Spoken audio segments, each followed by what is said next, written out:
ఉండవల్లిలోని దారుణం జరిగింది. ఇక తమ నివాసంలో అద్దెకు ఉండే వారిపై యజమాని హరికృష్ణ దౌర్జన్యం చేశారు. ఇల్లు ఖాళీ చేస్తామన్నందుకు అద్దెకు ఉండే కుటుంబాన్ని ఇంట్లో పెట్టి తాళాలు వేసిన యజమానులు, చిన్నారులను వృద్ధులను లోపల పెట్టి తాళాలు వేసిన యజమానులు. ఇక ఉదయం నుంచి విద్యుత్ నీళ్లు నిలిపివేసి ఇంట్లో నిర్బంధించారు.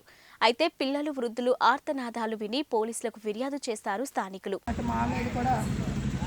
ఇష్టం వచ్చినట్టు తిట్టి నార్మల్గా కాకుండా పిచ్చి పిచ్చి తిట్లని తిట్టేసి మమ్మల్ని కొట్టి చేశారండి. ఆయన లేదండి, మేము కాంప్రమైజ్ అవ్వడానికి మళ్ళీ చూసి మాట్లాడామండి. సడన్గా వాళ్ళే వెళ్ళి పోలీస్ స్టేషన్లో కంప్లైంట్ ఇచ్చారు. పోలీస్ స్టేషన్లో కూడా కంప్లైంట్ జరుగుతుంది. ఇప్పుడు మార్నింగ్ మళ్ళీ మా మదర్ ఉంటారు, మేమందరూ స్కూల్కి వెళ్ళిపోయాము, నేను వర్కింగ్.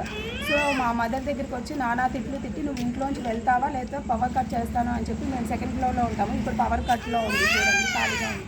అక్కడ కరెంటు కూడా లేదు మాకు. మా బాబుని అక్కడ లోపల పెట్టి చిన్నపిల్లోని, నాకు 3.5 years బాబు, పాప స్కూల్ నుంచి వస్తే పాపని బయటికి తోసేసి గెంటేసి తాళం వేసేసింది.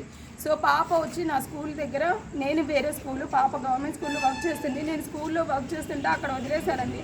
నేను తీసుకుని పాపని ఇక్కడ వస్తే బయట గెంటేసి నన్ను కూడా తాళం వేసి లోపల ఉంచేశారు. ఆవిడ లోపల, పిల్లవాడు బయట ఉండిపోయాడు, లోపల ఉండిపోయాడు.